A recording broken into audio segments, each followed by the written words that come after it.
Well, hello, guys. I had told somebody that, February 14th.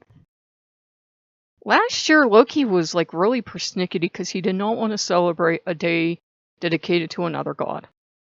Okay? And this year, he's been feeling kind of calm, but I was like, Wednesday, he's just gonna lose it. Happily, the 14th is something far more important than Valentine's Day. Do you know what that is? Do you know what that is? Because I looked it up to double check because I'm like, oh my god. This would be so cool to talk about. This is not the book channel, nor the music channel, but I really don't care. Ta-da! Isn't he beautiful? Oh, The Long Hard Road Out of Hell by Marilyn Manson. Let's look at him a little more. He's so freaking gorgeous. Yeah, my copy has a little weird mark, and that's the only reason I got it on the day it came out, like for reals. I only got my copy because it had that mark on it, and I was like, I don't give a crap. That's the only way I got a copy, and I am so thankful I've gotten a copy because this book has like got me through. At the time, I was going through some like really hard stuff, and just kind of knowing it's in the house, not even picking it up sometimes helps. And he does have a co-author on it, and you can kind of sort of kind of tell maybe where it's Marilyn Manson speaking, someone else writing, and sometimes it's like flawless, you can't tell. But he is highly articulate in interviews. It's not like, he goes in interviews. I like watching him devastate people. Like the interviews from like 20 years ago, when everybody thought he was Satan, and this gorgeous man was the worst problem facing America because he was destroying our youth. Yeah, that guy, people hated him. Young people were like, who is he? And I'm like, oh my god, no. That's one reason I don't get along with younger people. It's like, you don't know who Kiss is, you don't know who Marilyn Manson is, why are you even alive? But yeah, he's highly articulate, and I love hearing about, like, his thoughts on how he grew up, and hearing about his background, because it's real easy to look at him up on stage in all of his glory and think, he just came into the world that way. He was always like the dark prince of goth rock, and it's like Voltaire fans heard he'd kill me. And it's like, no, there are like so many goth bands now that are like almost mainstream. And Marilyn Manson mainstream tried to handle him for like 20 seconds and then threw him back to the goth community. And I like that he kind of straddles, to me, he straddles like several different strata in his music, and he's highly intelligent. He picks something that means something, and like you watch one of his videos, and then you have to go and sit for like a half hour and think, okay, what did I just watch? Who was who? What was what? And what was going on? He's one of those he's one of those, well, he does do a lot of videography, but he's also one of those singers that it's really easy to just see the surface and just, see the makeup and see, kind of sort of hear the lyrics and kind of hate them because you don't bother digging in. But then when you dig in and you get the message, like in the book, the message is not, here's some cool stuff I'm going to graphically describe. The message is, he wanted to wake people up. He took the name Marilyn Manson for Marilyn Monroe and Charles Manson. And he said, interesting thing was, no one ever asked him about the Marilyn part. No one ever wanted that. And I haven't gotten through the whole thing again. But he does say, Marilyn Monroe had her good side and her bad side, but so did Charles Manson. He was a horrible person, yeah. And he inspired people to do a lot of terrible things. He wasn't denying that. But he was also, an intellectual, and he had this genius side to him. And, he did all, I believe, literary work, I think he did, and all this other stuff. And now he's dead. But,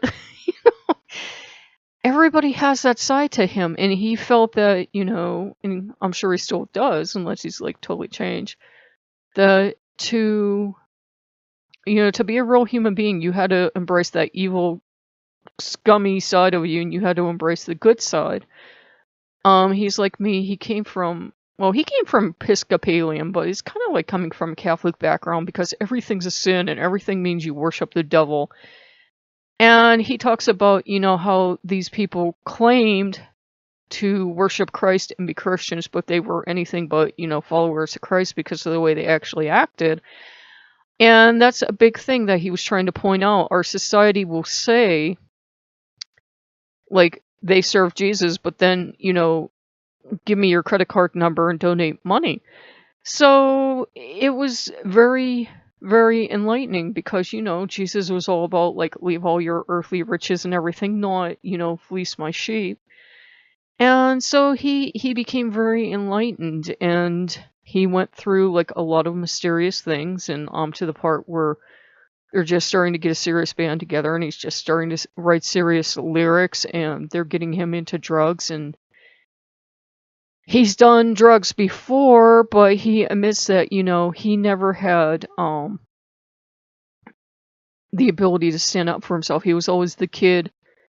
And I think we all have that in us, that, like, the others could, like, peer pressure him into doing stuff, like when he, like, was doing weed and doing acid and everything. He would always do it to, because he just would buckle and cave in.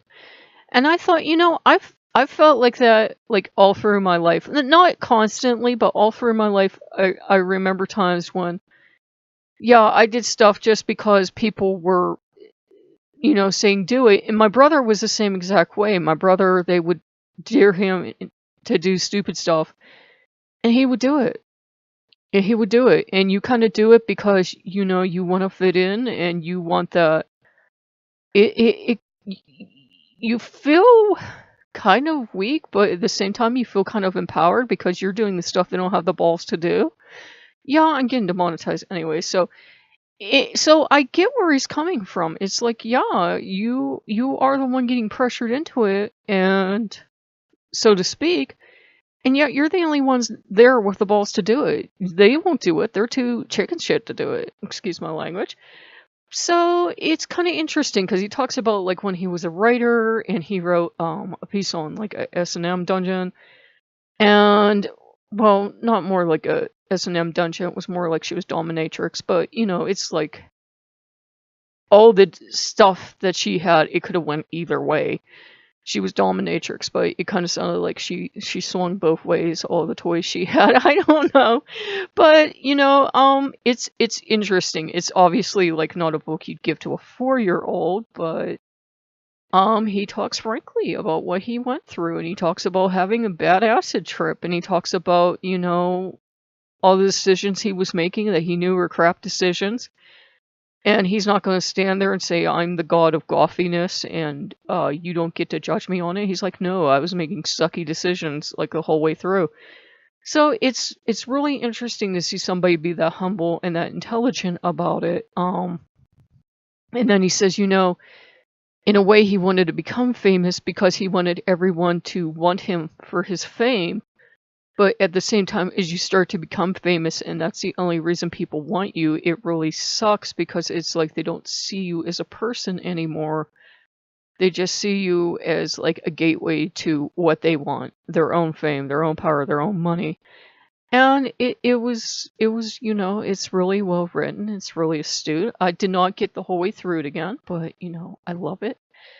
At one time, and I tried to record this a couple of times, so I don't know if I said that or not. At one time, this guy was, like, the biggest threat to America, depending on who you talk to. He was terrible and evil. And he still tours. He still makes videos, which are still cool. Now he has Johnny Depp and stuff in them, and it's very surreal. I was, like, watching one, and for a moment I was having flashbacks to the drugs I was on for depression, and I was like, oh my god, the drugs just kicked in. But no, it was a Marilyn Manson video, but it was kind of fun. It was like, this reminds me of being on depression medication. That stuff was great. I was on this Fixer, you're high as a flipping kite on that stuff. A doctor had me up, like kept ratcheting me up, and I kept saying I'm getting worse, and she's like, no, you're not. Oh my god, you were like hallucinating crap and everything else. That's when I couldn't speak basic words. I couldn't remember words like door and cat, and yeah, watching that video kind of reminded me of the good old days of like tripping out and seeing stuff I knew wasn't there and being like, oh, that's interesting.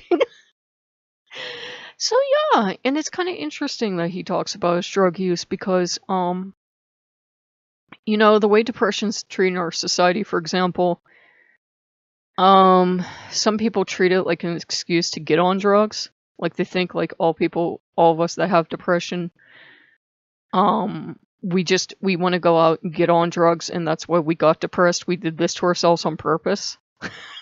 It's like, no, dude. If I wanted drugs, I would just go take drugs. I'm not saying do drugs, but if I wanted to take drugs, I would just take drugs. I would not get depressed first to be able to go get them. It's really bizarre, and you know, in my family, they have that attitude of, you might as well be a drug addict. Well, you do become an addict. You become a pill-popping junkie because you go from one medication to the next, and like you are higher than a kite. And they're putting you on more drugs to counteract those effects, and you're like, ugh. And I was talking to someone on Facebook, and I say, I become the biggest damn emo you have ever seen when I'm on depression medication, especially on the Effexor. I was like, you think I dress in black now? I was dressed more in black and like a trench coat and a fedora, which I had from a happier time, but that was not a happy time wearing them. And I was like, I'm so depressed. And I was just grandly feeling sorry for myself, and it made me aggressive and angry and suicidal and everything else. And, you know, it's by the grace of Loki that I'm still alive today. That was like the worst thing in the world.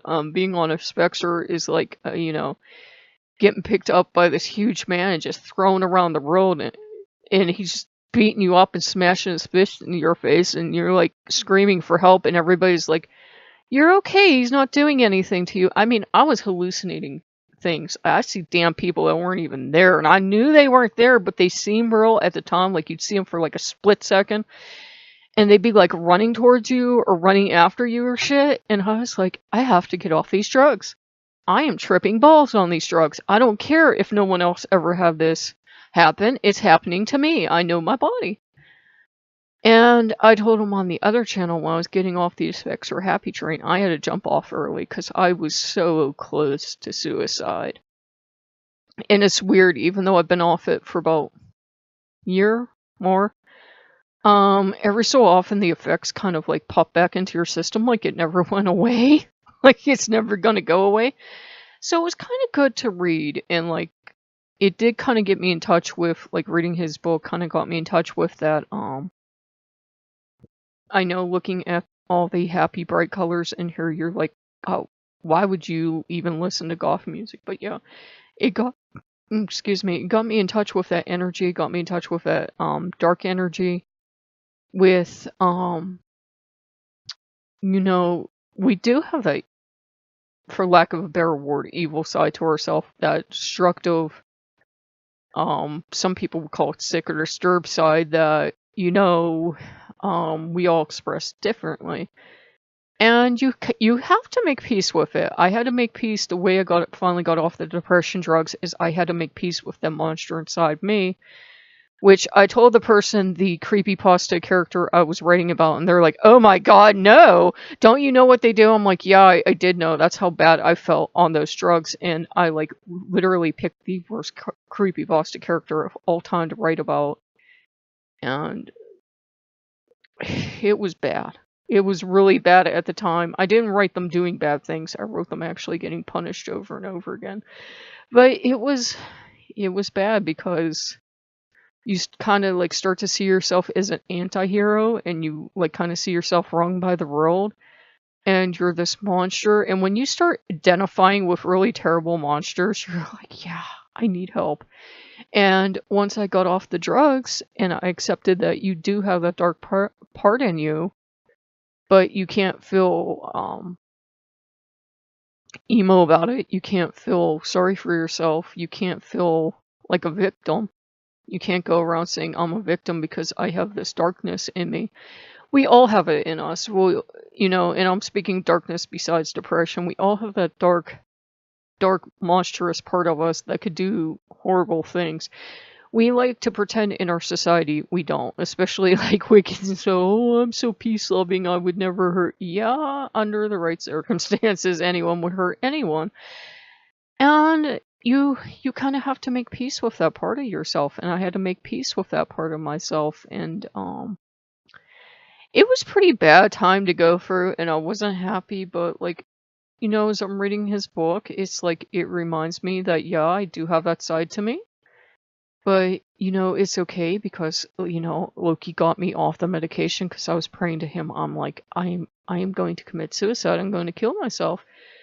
And, he got me off the medication. He got me away from people that were taking advantage of the fact that I was sick in the head. There were people that were, I guess they smelled blood in the water and they knew I wasn't right in my mind.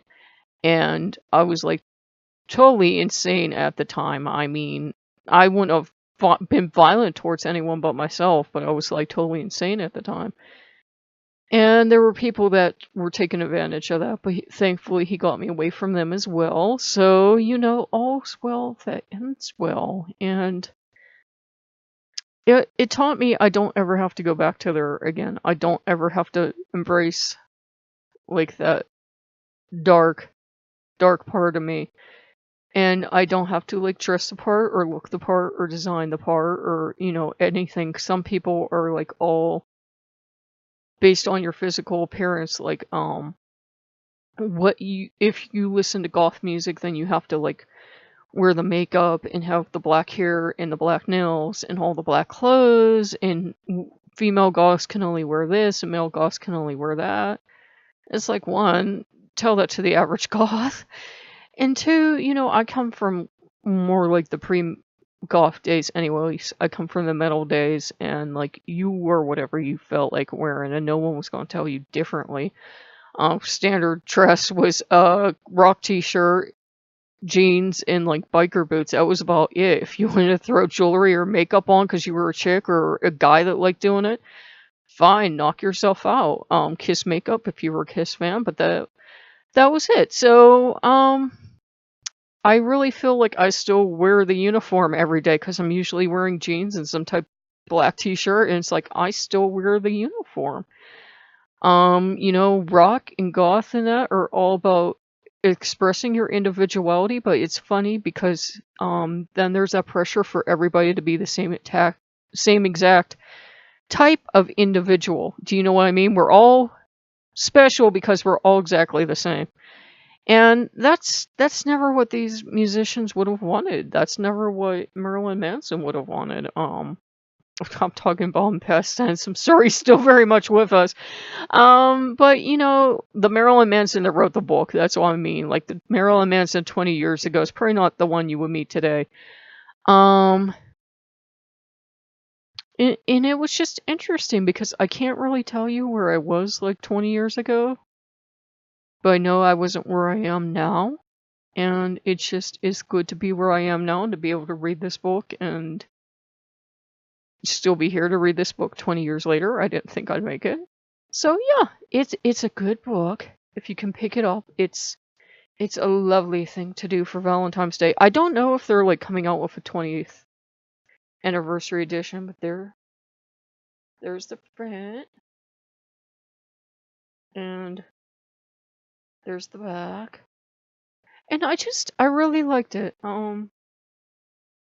It like kind of reminded me some dark stuff, but overall it's very well written. It's not going to be everybody's cup of tea. If you're like very prim and proper, obviously don't read it.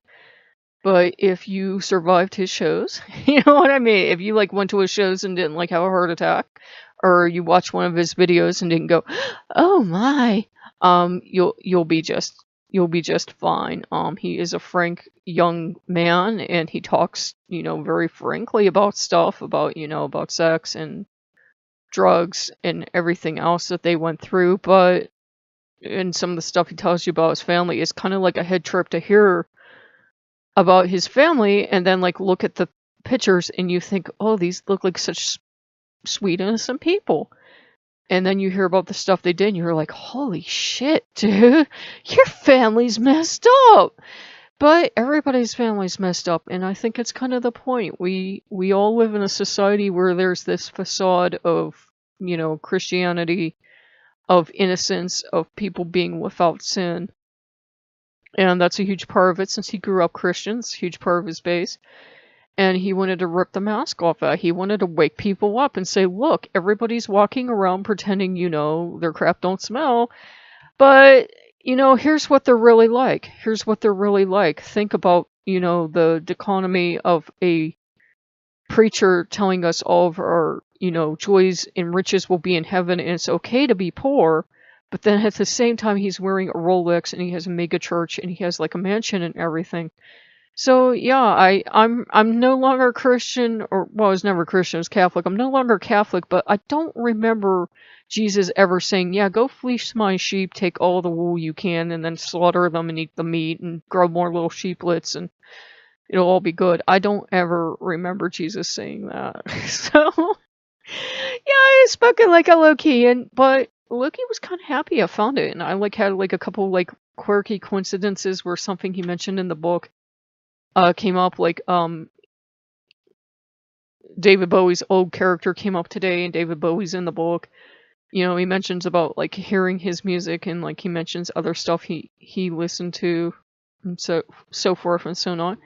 And so it's a really interesting read, because sometimes you think of a performer being surrounded by their own music all day, and you never think of them listening to anyone else or being inspired by anyone else, but it's pretty cool to see, who they're inspired by and to read about the journey. I have a habit of reading a huge chunk of a book and then not reading it for months or maybe a year or so. So I will do the review now because Valentine's Day is going to be the 20th anniversary, and I'm like, well, there's no way I'm going to finish this in time because I want to do a couple other things first, so I figured I will get it to you now. Even though I haven't reread the whole thing, I still remember how much I love it. And I do have my other golf books around here somewhere. I have all these awesome books, and I'm like, where did they go? I know I put them somewhere where I wouldn't lose them, and of course I lost them. So yeah, I figured I would just do that for you guys. I know he has to have some fans left somewhere, or he wouldn't still be touring. So if you like what you see, comment, subscribe, and I'll see you guys later. Bye-bye.